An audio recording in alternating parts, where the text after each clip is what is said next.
Hello everyone, welcome to career maker. ഇന്ന് നമ്മൾ SBI ക്ലർക്കിന് expect ചെയ്യാവുന്ന ലെവലിലുള്ള അരിത്മെറ്റിക് ക്വസ്റ്റ്യൻസിൻ്റെ രണ്ടാമത്തെ സെറ്റാണ് ചെയ്യാൻ പോകുന്നത്. ഓക്കെ, ആദ്യത്തെ ക്വസ്റ്റ്യൻ എല്ലാവരും പെട്ടെന്ന് വായിച്ചു നോക്കുക. Selling price of an article 60% of its marked price. Shopkeeper gets a profit of 20%. If shopkeeper sells the article at its marked price, then difference between cost price and market price of the article is 140. Okay, find cost price. Okay, profit and loss എന്നുള്ള questions ആണ്. നമുക്ക് term by terms നമുക്ക് ratio കണ്ടുപിടിച്ച് നേരെ അങ്ങ് ചെയ്തു പോകാം. Okay, അപ്പോൾ നമുക്ക് വരുന്ന ടേംസ് കോസ്റ്റ് പ്രൈസ് ഉണ്ട്, സെല്ലിംഗ് പ്രൈസ് ഉണ്ട്, മാർക്ക് പ്രൈസ് ഉണ്ട്. Selling price 60% of mark price എന്നല്ലേ പറഞ്ഞിരിക്കുന്നത്. മാർക്ക് പ്രൈസ് 10 പാർട്ടാണെങ്കിൽ സെല്ലിംഗ് പ്രൈസ് എത്ര പാർട്ടായിരിക്കും? 6 പാർട്ടായിരിക്കും. And shopkeeper gets a profit of 20%. ഷോപ്പ് കീപ്പറിന് 20% പ്രോഫിറ്റ് ഉണ്ട്. 20% പ്രോഫിറ്റ് ഉണ്ടെങ്കിൽ, ഓക്കെ, 20% പ്രോഫിറ്റ് ഉണ്ടെങ്കിൽ കോസ്റ്റ് പ്രൈസ് 10 ആണെങ്കിൽ സെല്ലിംഗ് പ്രൈസ് 12 ആയിരിക്കത്തില്ലേ? അപ്പോൾ 5-6 ആയിരിക്കത്തില്ലേ റേഷ്യോ? നമ്മുടെ ഇതിൽ ഓട്ടോമാറ്റിക്കലി സെല്ലിംഗ് പ്രൈസ് 6 പാർട്ടല്ലേ? അപ്പോൾ കോസ്റ്റ് പ്രൈസ് എത്രയായിരിക്കും? കോസ്റ്റ് പ്രൈസ് 5 പാർട്ടായിരിക്കും. അപ്പോൾ ഇതാണ് cost price, selling price, mark പ്രൈസിൻ്റെ റേഷ്യോ. ഇനി if shopkeeper sells the article at its mark price, mark പ്രൈസിലാണ് വിൽക്കുന്നതെങ്കിൽ, മാർക്ക് പ്രൈസിൽ വിൽക്കുക എന്ന് പറഞ്ഞാൽ ഡിസ്കൗണ്ട് കൊടുക്കുന്നല്ല എന്നർത്ഥം. Then difference between cost price and mark price is 140. Cost price mark price തമ്മിലുള്ള വ്യത്യാസം 140 ആണെന്നാണ് പറഞ്ഞിരിക്കുന്നത്. നമ്മൾ സെല്ലിംഗ് പ്രൈസിൽ വിറ്റാലും മാർക്ക് പ്രൈസിൽ വിറ്റാലും കോസ്റ്റ് പ്രൈസും മാർക്ക് പ്രൈസും തമ്മിലുള്ള വ്യത്യാസത്തിന് അത് എഫക്റ്റ് ചെയ്യത്തില്ല. അപ്പോൾ ആ ഒരു സെൻറ്റൻസ് നമ്മളെ പറ്റിക്കാൻ വേണ്ടി തന്നേക്കുന്നത്. ഓക്കെ, അപ്പോൾ ഇത്രയേ ഉള്ളൂ. കോസ്റ്റ് പ്രൈസും മാർക്ക് പ്രൈസും തമ്മിലുള്ള ഡിഫറൻസ് വന്നിട്ടുണ്ട്. എത്രയാണ്? 140. ഇവിടെ എത്ര പാർട്ടാണ്? 5 പാർട്ടാണ് വ്യത്യാസം. അത് 140 ആണ്. നമുക്ക് കണ്ടുപിടിക്കേണ്ടത് ഫൈൻഡ് കോസ്റ്റ് പ്രൈസ്. നമ്മുടെ കോസ്റ്റ് പ്രൈസും 5 പാർട്ട് തന്നെയല്ലേ? അപ്പോൾ ആൻസർ എത്രയാണ്? 140 ആണ് ആൻസർ. ക്ലിയർ ആണോ? അടുത്ത ക്വസ്റ്റ്യനത്തോട്ട് പോവാവേ.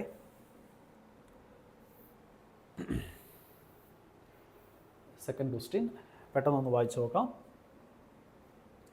P invested 15,000 in a business and after 7 months Q joined him with a certain amount. At the end of a year, ratio of profit share is 3:1. Find the amount invested by Q. P invest ചെയ്ത amount വന്നിട്ടുണ്ട്. After 7 months ആണ് Q ബിസിനസ്സിൽ വരുന്നത് വിത്ത് certain amount. At the end of the year, ഒരു വർഷം business ഓടിയിട്ടുണ്ട്. Profit share P/Q ratio വന്നിട്ടുണ്ട് 3:1. അങ്ങനെയാണ് Q ഇൻവെസ്റ്റ് ചെയ്ത എമൗണ്ട് കണ്ടുപിടിക്കാനല്ല പറഞ്ഞിരിക്കുന്നത്. അപ്പോൾ നോക്കി, നമ്മുടെ കയ്യിൽ നമുക്കറിയാം profit will be proportional to product of investment and time എന്നല്ല നമ്മൾ പഠിച്ചിരിക്കുന്നത്. അങ്ങനെയാണെങ്കിൽ profit ratio equal to investment ratio into time ratio ആയിരിക്കത്തില്ലേ? നമുക്ക് ഇവിടെ ഇൻവെസ്റ്റ്മെൻറ്റ്സ് ആണ് മിസ്സിങ്. അങ്ങനെയാണെങ്കിൽ ഇൻവെസ്റ്റ്മെൻറ്റ് റേഷ്യോ കിട്ടാൻ വേണ്ടിയിട്ട് നമുക്ക് പ്രോഫിറ്റ് റേഷ്യോനെ ടൈം റേഷ്യോ വെച്ച് ഡിവൈഡ് ചെയ്താൽ പോരെ. പ്രോഫിറ്റ് റേഷ്യോ എത്ര? P/Q എന്നുള്ള രീതിയിലാണ് നമ്മൾ റേഷ്യോസ് എഴുതാൻ പോകുന്നത്. പ്രോഫിറ്റ് റേഷ്യോ എത്രയാണ്? 3/1. ടൈം റേഷ്യോ എത്രയാണ്? P എത്ര നാൾ ബിസിനസ് ചെയ്തിട്ടുണ്ട്? ഫുൾ ഇയർ ബിസിനസ് ചെയ്തിട്ടില്ലേ? അപ്പോൾ 12 മാസം P ബിസിനസ് ചെയ്തിട്ടുണ്ട്. Q എത്ര നാൾ വന്നിട്ടുണ്ട്? Q എന്ന് പറയുന്ന ആൾ 7 മാസം കഴിഞ്ഞപ്പോഴല്ലേ വന്നത്. അപ്പം ഇനി ഒരു വർഷം അവന് 5 മാസം കൂടെ ബാക്കിയില്ലേ? അപ്പോൾ 5 ആണ് Q എന്ന് പറയുന്ന ആളുടെ ടൈം. ഇത് ഡിവൈഡ് ചെയ്യുമ്പോഴത്തേനും 3 ഇവിടെ വെട്ടി 4 എന്ന് വരും. 5/4 എന്ന് വരത്തില്ലേ ഇൻവെസ്റ്റ്മെൻറ്റ് റേഷ്യോ? നമ്മൾ P/Q എന്നുള്ള രീതിയിലാണ് എല്ലാ റേഷ്യോസ് എഴുതിയിരിക്കുന്നത്. അപ്പോൾ ഈ കിട്ടുന്ന ഇൻവെസ്റ്റ്മെൻറ്റ് റേഷ്യോ P/Q എന്നുള്ള രീതിയിൽ തന്നെ ആയിരിക്കത്തില്ലേ? ക്ലിയർ ആണോ? അപ്പോൾ നോക്കി, Pയുടെ ഇൻവെസ്റ്റ്മെൻറ്റ് 5 പാർട്ടാണ്. Pയുടെ ഇൻവെസ്റ്റ് നമ്മുടെ കയ്യിലുണ്ട്. ഓക്കെ, Pയുടെ ഇൻവെസ്റ്റ്മെൻറ്റ് നമ്മുടെ കയ്യിലുണ്ട്. എത്രയാണ്? 15,000. അപ്പോൾ 5 പാർട്ട് 15,000 ആണെന്ന് അവർ തന്നിട്ടുണ്ട്. അങ്ങനെ ഒരു പാർട്ട് 3,000 അല്ലേ? അപ്പോൾ 4 പാർട്ട് എത്രയായിരിക്കും? 4 പാർട്ട് 12,000 ആയിരിക്കും. ഇതാണ് Q എന്ന് പറയുന്ന ആളുടെ ഇൻവെസ്റ്റ്മെൻറ്റ്. ഓക്കെ ആണോ? ജസ്റ്റ് നമ്മൾ ആ പ്രൊപ്പോർഷനാണ് യൂസ് ചെയ്തേക്കുന്നത്, വേറെ ഒന്നുമില്ല. ക്ലിയർ ആണേ? നമുക്ക് അടുത്ത ക്വസ്റ്റിനകത്തോട്ട് പോവാം. ക്വസ്റ്റ്യൻ എല്ലാവരും പെട്ടെന്നൊന്ന് വായിച്ച് നോക്കുക. Okay, a man covers 2 distances of d kilometer and d plus 32 kilometer. If the distance between the time taken by the man to cover these 2 distances is 2 hours, then find the speed of the man in kilometer per hour എന്നാണ് പറഞ്ഞിരിക്കുന്നത്. അതായത് ഒരാൾ d kilometre cover ചെയ്തു, അതുപോലെ d plus 32 kilometre cover ചെയ്തിട്ടുണ്ട്. രണ്ടും cover ചെയ്ത ആൾ same ആണ്. ദാറ്റ് മീൻസ് അവരുടെ സ്പീഡ് സെയിം ആയിരിക്കുന്നല്ലേ? അപ്പോൾ നോക്കി, ഒരേ ആൾ d കിലോമീറ്റർ ഓടി, d plus 32 കിലോമീറ്റർ ഓടി. 2 ഡിസ്റ്റൻസ് ഓടാനെടുത്ത ടൈമുകളുടെ വ്യത്യാസം 2 hours എന്നല്ലേ പറഞ്ഞിരിക്കുന്നത്. അപ്പോൾ നോക്കി, സ്പീഡ് സെയിം അല്ലേ? സ്പീഡ് സെയിം ആണെങ്കിൽ ഡിസ്റ്റൻസും ടൈമും എങ്ങനെയായിരിക്കും പ്രൊപ്പോർഷൻ? ഡയറക്റ്റ്ലി പ്രൊപ്പോർഷണൽ ആയിരിക്കും. അല്ലെങ്കിൽ തന്നെ ഇത് നമുക്ക് വേറെ ഇത് ചെയ്യാൻ പറ്റും. എങ്ങനെയാണ് പറഞ്ഞിരിക്കുന്നത്? ആദ്യം d കിലോമീറ്റർ ഓടി, പിന്നെ ഡിയുടെ കൂടെ 32 കൂടെ ഓടി. 2 ടൈമിൻ്റെ വ്യത്യാസം 2 ഹവറാണെന്നല്ലേ പറഞ്ഞിരിക്കുന്നത്. അതിൻ്റെ അർത്ഥം ആ 2 അവർ എടുത്തേക്കുന്നത് 32 കിലോമീറ്റർ ഓടാൻ വേണ്ടിയിട്ടല്ലേ? അപ്പോൾ നോക്കി, 32 കിലോമീറ്റർ ഓടാൻ വേണ്ടി 2 മണിക്കൂർ മതി എന്നല്ല അതിൻ്റെ അർത്ഥം. അങ്ങനെയാണെങ്കിൽ സ്പീഡ് എത്രയായിരിക്കും? 16 കിലോമീറ്റർ അവർ ആയിരിക്കത്തില്ലേ? ക്ലിയർ ആണോ? ഇത്രയേ ഉള്ളൂ. അടുത്ത ക്വസ്റ്റ്യൻ അത് കിട്ടുമോ? ഓക്കെ, ക്വസ്റ്റ്യൻ പെട്ടെന്ന് എല്ലാവരും ഒന്ന് വായിച്ചു നോക്കുക. Speed of boat in still water is 36 km/h and speed of the stream is 4 km/h. If the boat takes 24 minutes more time to cover x kilometer distance in upstream as compared to downstream, find the value of 2x. Okay, ബോട്ടിൻ്റെ speed 36 സ്ട്രീമിൻ്റെ speed വന്നിട്ടുണ്ട് 4. ഇനി X kilometre അപ്സ്ട്രീമിൽ പോയിട്ട് down സ്ട്രീമിൽ തിരിച്ചു വരാൻ, അല്ലെങ്കിൽ അപ്സ്ട്രീമിൽ പോകാൻ down സ്ട്രീമിൽ പോകാനായിട്ട് എടുത്ത ടൈമുകളുടെ വ്യത്യാസം 24 മിനിറ്റ് ആണ്. അതായത് അപ്സ്ട്രീമിൽ പോകാൻ നമുക്ക് 24 മിനിറ്റ് കൂടുതൽ എടുത്തു എന്നല്ലേ പറഞ്ഞിരിക്കുന്നത്. അങ്ങനെയാണെങ്കിൽ 2xൻ്റെ വാല്യൂ ആണ് കണ്ടുപിടിക്കേണ്ടത്. നമുക്ക് പെട്ടെന്ന് റേഷ്യോ എടുത്ത് അങ്ങ് സോൾവ് ചെയ്യാം. ഓക്കെ, ബോട്ടിൻ്റെ സ്പീഡ് 36 km/h, സ്ട്രീമിൻ്റെ സ്പീഡ് 4 ആണെങ്കിൽ down stream speed 40 km/h, upstream speed 32 km/h ആയിരിക്കത്തില്ലേ? ഓക്കെ ആണോ? ഇനി രണ്ട് കേസിലും പോയ ഡിസ്റ്റൻസ് സെയിം അല്ലേ? ഡിസ്റ്റൻസ് സെയിം ആണെങ്കിൽ സ്പീഡും ടൈം ഇൻവേഴ്സ് അല്ലേ പ്രൊപ്പോർഷൻ? അങ്ങനെയാണെങ്കിൽ down stream up stream speed ratio എത്രയാണ്? 40 32 8 വെച്ച് കിട്ടിയാൽ 5/4 എന്ന് വരത്തില്ലേ? അങ്ങനെയാണെങ്കിൽ ടൈം റേഷ്യോ എത്രയായിരിക്കും? 4/5 ആയിരിക്കും. ഓക്കെ, നമ്മൾ downstream by upstream എന്നുള്ള രീതിയിലാണ് റേഷ്യോസ് എല്ലാം എടുത്തിരിക്കുന്നത്. അപ്പോൾ നോക്കി, നമ്മുടെ ടൈമിൽ ഡൗൺ സ്ട്രീം പോയതിനേക്കാളും 1 യൂണിറ്റ് കൂടുതൽ നമ്മൾ അപ്പ് സ്ട്രീമിൽ എടുത്തിട്ടില്ലേ? ആ 1 യൂണിറ്റാണ് ക്വസ്റ്റനിൽ പറഞ്ഞിരിക്കുന്ന 24 മിനിറ്റ്സ്. ഓക്കെ, നമ്മൾ ഡൗൺ സ്ട്രീം പോയതിനേക്കാളും അപ്പ് സ്ട്രീം പോകാൻ വേണ്ടി 1 യൂണിറ്റ് നമ്മൾ കൂടുതൽ എടുത്തിട്ടുണ്ട്. ആ 1 യൂണിറ്റാണ് 24 മിനിറ്റ്. 1 യൂണിറ്റ് 24 മിനിറ്റ് ആണെങ്കിൽ 5 യൂണിറ്റ് എത്രയായിരിക്കും? 5 × 24 അത് എത്രയായിരിക്കും? 120 മിനിറ്റ്സ് ആയിരിക്കത്തില്ലേ? 120 മിനിറ്റ് എന്ന് പറഞ്ഞാൽ 2 അവർ അല്ലേ? അപ്പോൾ നോക്കി, നമ്മുടെ ഡൗൺ സ്ട്രീം സ്പീഡ് നമ്മുടെ അപ്പ് സ്ട്രീം സ്പീഡ് 32 km/h ആണ്. 2 മണിക്കൂറാണ് നമ്മൾ ആ സ്പീഡിൽ ട്രാവൽ ചെയ്തത്. അങ്ങനെയാണെങ്കിൽ ആ ഡിസ്റ്റൻസ് കിട്ടത്തില്ലേ? എത്ര? 32 × 2, അതായത് 64 കിലോമീറ്റർ ആണ് ആ ഒരു ഡിസ്റ്റൻസ്. അതായത് എക്സ് കിലോമീറ്റർ എന്ന് പറയുന്നത് 32 km/h × 2 അവർ, അതായത് 64 കിലോമീറ്റർ ആയിരിക്കും നമ്മുടെ എക്സ് കിലോമീറ്റർ. പക്ഷെ നമുക്ക് വേണ്ടത് 2xൻ്റെ വാല്യൂ അല്ലേ? അപ്പോൾ എത്രയായിരിക്കും? 128 ആയിരിക്കും ആൻസർ വരിക. ഓക്കെ, ഇത്രയേ ഉള്ളൂ. നമുക്ക് നെക്സ്റ്റ് ക്വസ്റ്റ്യൻ അതോട്ട് പോവാം.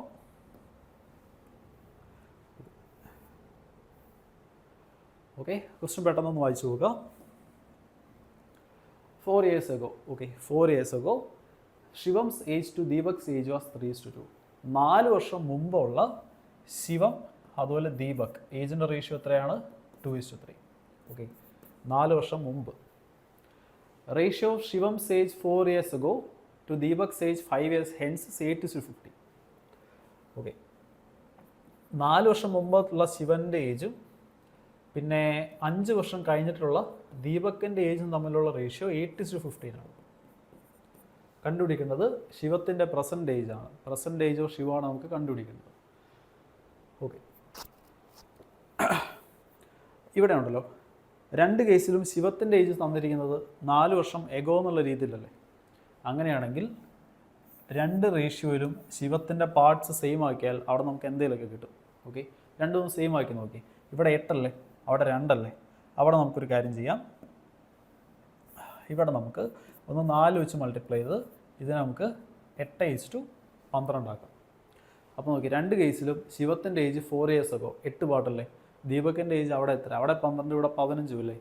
ഇത് രണ്ടും തമ്മിൽ എത്രയാണ് വ്യത്യാസം? റേഷ്യോയിൽ 3 പാർട്ടിൻ്റെ വ്യത്യാസമുണ്ട്. എത്ര ഇയേഴ്സിൻ്റെ വ്യത്യാസമാണെന്ന് നമുക്ക് കണ്ടുപിടിക്കാൻ പറ്റും. എങ്ങനെയാണ്?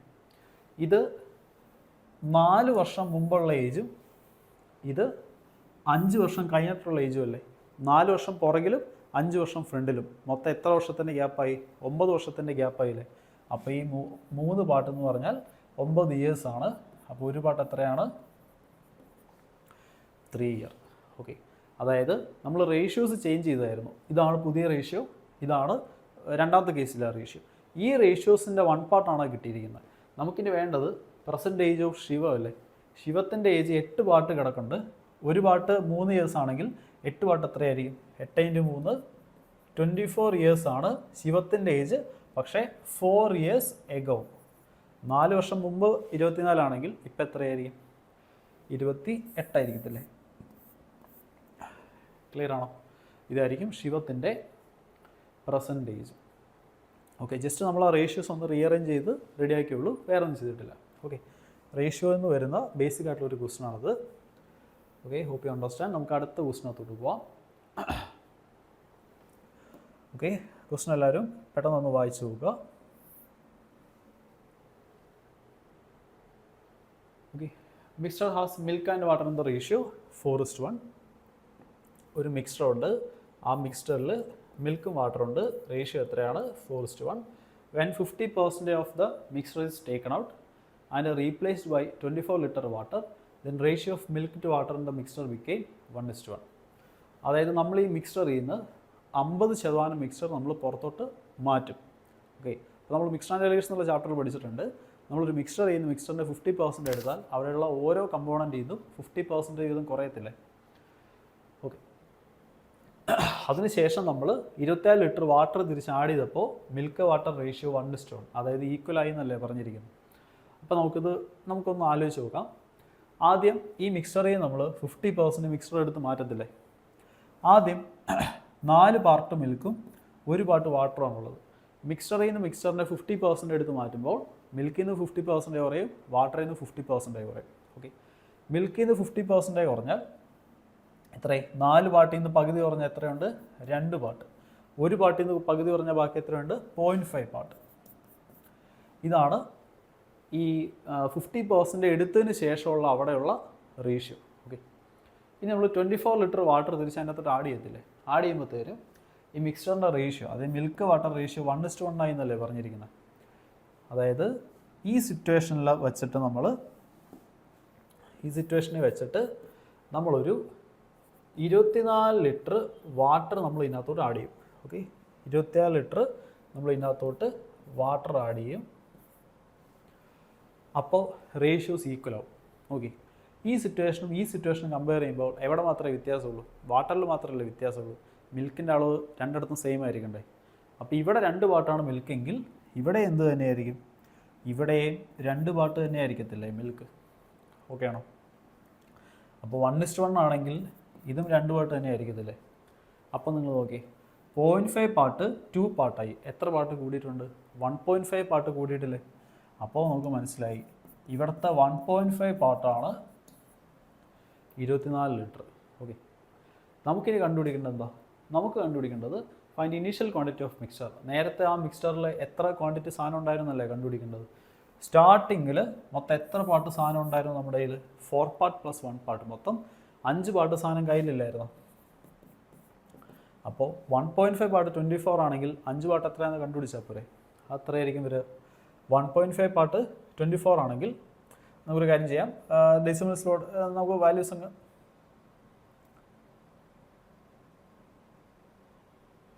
ഓക്കെ. എങ്ങനെയായിരിക്കും? 1.5 എന്ന് പറഞ്ഞാൽ 3/2 അല്ലേ. 3 അങ്ങോട്ട് കിട്ടിയാൽ 8, 8 × 2 16. അപ്പോൾ 1 പാർട്ട് എത്രയാണെന്ന് കിട്ടി? 16 ലിറ്റർ. 1 പാർട്ട് 16 ലിറ്റർ ആണെങ്കിൽ 5 പാർട്ട് എത്രയായിരിക്കും? 16 × 5 50 30 80 ലിറ്റർ എന്ന് കിട്ടത്തില്ലേ. ക്ലിയർ ആണോ? ഇതാണ് ആൻസർ. ഓക്കെ, നമുക്ക് സ്റ്റാർട്ടിങ്ങിലുള്ള റേഷ്യോ 50% മാറ്റി കഴിഞ്ഞാൽ 24 ആഡ് ചെയ്തപ്പോൾ 1:1 റേഷ്യോ എന്ന് പറഞ്ഞിട്ടില്ലേ. അതുകൊണ്ടാണ് ഞാൻ ആ 4:1 എന്നുള്ള റേഷ്യോനെ ബേസ് ചെയ്ത് തന്നെ എല്ലാ റേഷ്യോസ് എഴുതിയിരിക്കുന്നത്. ഓക്കെ, അങ്ങനെയാണ് നമുക്ക് സ്റ്റെപ്പുകൾ കണ്ടുപോകാൻ കുറയ്ക്കാൻ പറ്റും. അതുകൊണ്ടാണ് നമ്മൾ ഇങ്ങനെ അത് അപ്രോച്ച് ചെയ്തിരിക്കുന്നത്. ക്ലിയർ ആണോ? നമുക്ക് അടുത്ത ക്വസ്റ്റിനകത്തോട്ട് പോകാം. ഇത് ഞാനങ്ങ് വൈപ്പ് ചെയ്ത് കളയുകയാണ്. ഓക്കെ, ക്വസ്റ്റൻ എല്ലാവരും പെട്ടെന്ന് വായിച്ചു നോക്കുക. A person travels half of the distance at the speed of x km/h and the remaining half of the distance at 4x km/h. Find the value of x if the average speed is 36.8 km/h. അതായത് ഒരാൾ 2 equal distances cover ചെയ്യുകയാണ്. ഒരു ഡിസ്റ്റൻസിൻ്റെ half ആദ്യം cover ചെയ്തു, ബാക്കി half പിന്നീട് cover ചെയ്തു. Okay, 2 ഹാഫും cover ചെയ്ത് സ്പീഡ് തന്നിട്ടുണ്ട് 4x km/h. സോറി, ആദ്യം കവർ ചെയ്തത് x km/hലും പിന്നത്തെ ഡിസ്റ്റൻസ് കവർ ചെയ്തത് 4x km/hലാണ്. രണ്ട് കേസിലും ട്രാവൽ ചെയ്ത് ഡിസ്റ്റൻസ് ഈക്വൽ ആണ്. ഓക്കെ, അങ്ങനെയാണ് എക്സിൻ്റെ വാല്യൂ കണ്ടുപിടിക്കുന്നത്. ആവറേജ് സ്പീഡ് 36.8 ആണ്. ഓക്കെ, നമ്മൾ നേരത്തെ ടൈം സ്പീഡ് ഡിസ്റ്റൻസ് എന്ന ചാപ്റ്റർ പഠിച്ചപ്പോൾ അതിനകത്ത് നമ്മൾ പഠിച്ചിട്ടുണ്ട് രണ്ട് ഈക്വൽ ഡിസ്റ്റൻസസ് കവർ ചെയ്യുന്ന speed A km/h B km/h ആണെങ്കിൽ ആവറേജ് സ്പീഡ് കണ്ടുപിടിക്കാൻ വേണ്ടി 2AB divided by A + B. ഇങ്ങനെ ഇക്വേഷൻ നമ്മൾ പഠിച്ചിട്ടുണ്ട്. ഈ ഇക്വേഷനാണ് നമ്മളിവിടെ യൂസ് ചെയ്യാൻ പോകുന്നത്. ഓക്കെ, ഇത് യൂസ് ചെയ്യുമ്പോഴത്തേനും 2 × AB, അതായത് സ്പീഡുകളുടെ product, x × 4x divided by A + B, അതായത് സ്പീഡുകളുടെ സം എത്രയാണ്? 5x. ഇത് ചെയ്യുമ്പോൾ കിട്ടുന്ന ആൻസർ 36.8 അല്ലേ. ഇത് സോൾവ് ചെയ്ത് നമുക്ക് എക്സ് കിട്ടത്തില്ലേ? അത്രയേ ഉള്ളൂ. എക്സിന് സോൾവ് ചെയ്യുക. ഈ എക്സും വെട്ടിപ്പോവും. 2 അവിടെ കൊണ്ടുപോയി വെട്ടി, സോറി ഇത് 16 അല്ലേ, സോറി 4 × 2 8 ആണ്. അത് നമുക്ക് നേരെ അവിടെ കൊണ്ട് ഡിവൈഡ് ചെയ്യാം. 8 × 4 32. ബാക്കി എത്രയുണ്ട്? 32 4 അല്ലേ 36. 48ൽ 8 6 തവണ, അപ്പോൾ 4.6 കിട്ടും. അപ്പോൾ എക്സിൻ്റെ വാല്യൂ 4.6 × 5 ആണ്, അതായത് 23 കിട്ടും എക്സിൻ്റെ വാല്യൂ. ക്ലിയർ ആണോ? ജസ്റ്റ് രണ്ട് ഈക്വൽ ഡിസ്റ്റൻസസ് കവർ ചെയ്യുമ്പോൾ ആവറേജ് സ്പീഡിൻ്റെ ഇക്വേഷൻ നമ്മൾ യൂസ് ചെയ്തിരിക്കുന്നത്. അതുകൊണ്ടാണ് ഇത്ര പെട്ടെന്ന് സംഭവം തീർന്നത്. ക്ലിയർ? ഓക്കെ, നമുക്ക് നെക്സ്റ്റ് ക്വസ്റ്റിനകത്തോട്ട് പോവാം. നിങ്ങൾക്ക് എന്തെങ്കിലും ഡൗട്ട്സും കാര്യങ്ങളും ഉണ്ടെങ്കിൽ കമൻറ്റ് ചെയ്യാൻ മറക്കരുത്. ഓക്കെ, യെസ്, നമുക്ക് അടുത്ത ക്വസ്റ്റിനകത്തോട്ട് പോവാം. ക്വസ്റ്റ്യൻ എല്ലാവരും പെട്ടെന്ന് വായിച്ചു നോക്കുക. Find the total distance covered by boat in each upstream and downstream in 7 hours if the speed of the boat is still water and the speed of the current is 21 and 3 km respectively. Okay. നമ്മുടെ boat 7 മണിക്കൂർ അപ്സ്ട്രീമിൽ പോകും, 7 മണിക്കൂർ ഡൗൺസ്ട്രീമിൽ പോകും. Total distance എത്രയാണെന്ന് കണ്ടുപിടിക്കാനാണ് പറഞ്ഞിരിക്കുന്നത്. Okay, ബോട്ടിൻ്റെ speed 21 km/h, സ്ട്രീമിൻ്റെ speed 3 അല്ലേ. അങ്ങനെയാണെങ്കിൽ down stream speed 24, upstream speed അല്ലേ വേണ്ട.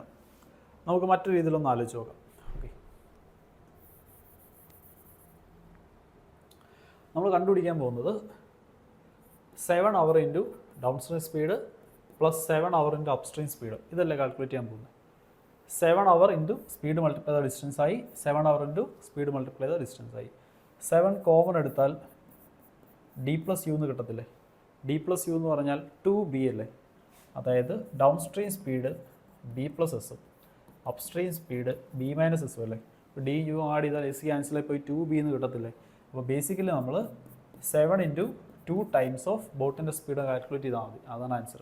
ഓക്കെ, അതായത് 14 × ബോട്ടിൻ്റെ സ്പീഡ് എത്രയാണ്?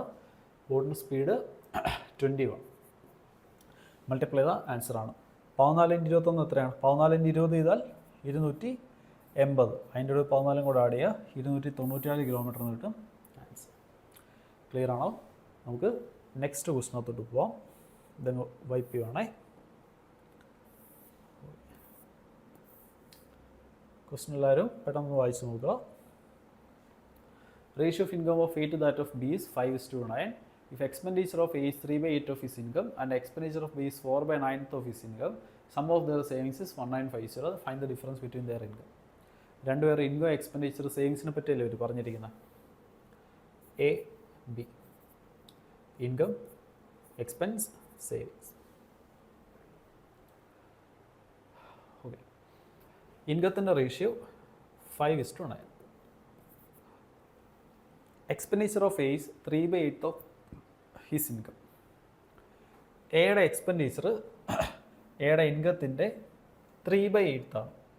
അങ്ങനെയാണെങ്കിൽ സേവിങ്സ് 5/8 ആയിരിക്കത്തില്ലേ. അതായത് ഇതിൻ്റെ 5/8, അതായത് 25/8 ആയിരിക്കും എ എന്ന് പറയുന്ന ആളുടെ സേവിങ്സ്. ഓക്കെ, ഇനി ബി എന്ന് പറയുന്ന ആളുടെ എക്സ്പെൻസ് 4/9 ഓഫ് ഇൻകം ആണ്. അങ്ങനെയാണെങ്കിൽ സേവിങ്സ് എത്രയായിരിക്കും? 5/9 ഓഫ് ഇൻകം ആയിരിക്കത്തില്ലേ. അതിൻ്റെ 5/9 ചെയ്ത് കഴിഞ്ഞാൽ 5 പാർട്ടെന്ന് കിട്ടത്തില്ലേ. ക്ലിയർ ആണോ? ഇനി ഇവരുടെ സേവിങ്സിൻ്റെ സമ്മ് 1950 ആണെങ്കിൽ ഇൻകംസ് തമ്മിലുള്ള ഡിഫറൻസ് കണ്ടുപിടിക്കാനല്ല പറഞ്ഞിരിക്കുന്നത്. ഇവരുടെ സേവിങ്സിൻ്റെ സമ്മ് എത്ര പാട്ടാ? 25/8 + 5, 40, 25, 65/8 പാർട്ടാണ് ഇവരുടെ സേവിങ്സിൻ്റെ സമ്മ്. അത് എത്രയാണ്? 1950. നമുക്ക് കണ്ടുപിടിക്കേണ്ട എന്താ? കണ്ടുപിടിക്കേണ്ട ഡിഫറൻസ് ബിറ്റ്വീൻ ദെയർ ഇൻകം. അവർ ഇൻകത്തിൻ്റെ ഡിഫറൻസ് എത്ര പാർട്ടാണ്? 4 പാർട്ടല്ലേ? അത് കണ്ടുപിടിച്ചാൽ എന്തായി? ആൻസറായി. ഓക്കെ ഓക്കെ 65 നേരെ ഇവിടെ വിട്ടു നോക്കി. 65 ഇൻറ്റു ഒരു 3 മൾട്ടിപ്ലൈ ചെയ്ത് കഴിഞ്ഞാൽ 150 15 195 കിട്ടത്തില്ലേ? അപ്പോൾ 65 ഇവിടെ 3 30 ടൈംസ് മൾട്ടിപ്ലൈ ആവും. അപ്പോൾ 8 പാർട്ട്. അപ്പോൾ ഒരു പാർട്ട് എന്ന് പറഞ്ഞാൽ എത്രയാണ്? 240. ഒരു പാർട്ട് 240 ആണെങ്കിൽ 4 പാർട്ട് എത്രയാണ്? 240 ഇൻറ്റു 4 24 4 എത്രയാണ്? 80 16 96 അല്ലേ? 960 എന്ന് കിട്ടും ആൻസർ. ക്ലിയർ ആണോ? 960 ആയിരിക്കും അവരുടെ ഇൻകത്തിൻ്റെ ഡിഫറൻസ്. ക്ലിയർ ആണോ? നമ്മൾ ജസ്റ്റ് ഇൻകത്തിൻ്റെ റേഷ്യോ എടുത്തു. ആ റേഷ്യോ വെച്ചിട്ട് തന്നെയാണ് ബാക്കി എല്ലാത്തിൻ്റെ റേഷ്യോസ് എടുത്തിരിക്കുന്നത്. എക്സ്പെൻസിൻ്റെ റേഷ്യോ നമ്മൾ എഴുതിയിട്ടില്ല, കാരണം നമുക്കതിൻ്റെ ആവശ്യമില്ല. ക്ലിയർ ആണ്?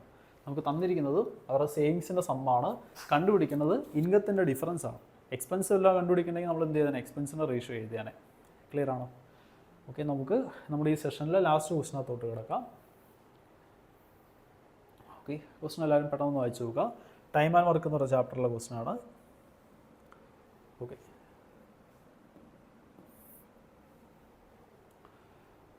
ഓക്കെ എന്താ പറഞ്ഞിരിക്കുന്നത്? A alone can do a work in 12 days while A and B together can do that work in 7.5 days. Okay, A എന്ന് പറയുന്ന ആൾ ഒറ്റയ്ക്കാണെങ്കിൽ 12 ഡേയ്സ്, എയും ബി ഒരുമിച്ചാണെങ്കിൽ 7.5 ഡേയ്സ്. ഇനി find time taken by C alone to do that work if C takes 3 times more than B alone to do that work. Okay, നമുക്ക് ഇവിടെ നിന്ന് ബിയുടെ മാത്രം ടൈം കണ്ടുപിടിക്കണം, സിയുടെ മാത്രം ടൈം കണ്ടുപിടിക്കണം. സിയുടെ ടൈം എന്ന് പറഞ്ഞാൽ ബി എടുക്കുന്ന ടൈമിനേക്കാളും 3 ഡേയ്സ് കൂടുതലാണ്. ബിയുടെ ടൈം നോക്കിക്കൊണ്ടത് കണ്ടുപിടിക്കാൻ അറിയാം. കാരണം ഒരാൾ ഒറ്റയ്ക്കുള്ള ടൈമും മറ്റേ ആളും കൂടെയും കമ്പൈൻ ചെയ്തിട്ടുള്ള ടൈമും കയ്യിലുണ്ടെങ്കിൽ മറ്റേ ആളുടെ ടൈം കണ്ടുപിടിക്കാൻ വേണ്ടി ഈ കിടക്കുന്ന നമ്പേഴ്സിൻ്റെ പ്രൊഡക്റ്റ് ബൈ ഡിഫറൻസ് എടുത്താൽ മതി. അതാണ് ഷോർട്ട് കട്ട്. അപ്പോൾ ഇത് കിട്ടാൻ വേണ്ടിയിട്ട് 12 ഇൻറ്റു 7.5 ഡിവൈഡഡ് ബൈ അവരുടെ ഡിഫറൻസ്. 12ൻ്റെ 7.5ൻ്റെ ഡിഫറൻസ് എത്രയായിരിക്കും? 4.5 ആയിരിക്കും. ഓക്കെ, ഇത് ഡിവൈഡ് ചെയ്താൽ നമുക്ക് ബിയുടെ ടൈം കിട്ടും. ഇനി ബിയുടെ ടൈം കിട്ടിക്കഴിഞ്ഞാൽ അതിനോട് 3 ആഡ് ചെയ്താൽ എന്ത് കിട്ടി? സിയുടെ ടൈമായി. ഓക്കെ, ഇതങ്ങ് സോൾവ് ചെയ്ത് നോക്കി. എത്ര വരും? 45 75 അല്ലേ? 15 അല്ലെങ്കിൽ 1.5 വെച്ച് വെട്ടിക്കഴിഞ്ഞാൽ ഇവിടെ 3 വരും, ഇവിടെ 5 വരും. 3 മേലെ വെട്ടിയാൽ 4 വരും. അപ്പോൾ ബി ഒറ്റയ്ക്കാണെങ്കിൽ എത്ര സമയം എടുക്കും? 20 ഡേയ്സ്. ബിയുടെ സമയം 20 ഡേയ്സ് ആണെങ്കിൽ സിയുടെ ടൈം 20 + 3 23 ഡേയ്സിനായിരിക്കും സിയുടെ ടൈം. ഓക്കെ, ക്ലിയർ ആണോ? ഓക്കെ, അപ്പോൾ നമ്മൾ ഈ സെഷനിൽ ചെയ്ത ക്വസ്റ്റ്യൻസ് എല്ലാം നിങ്ങൾക്ക് യൂസ്ഫുൾ ആണെന്ന് വിചാരിക്കുന്നു. നമുക്ക് മറ്റൊരു സെഷനിൽ കാണാം. Okay, thank you, take care and bye bye.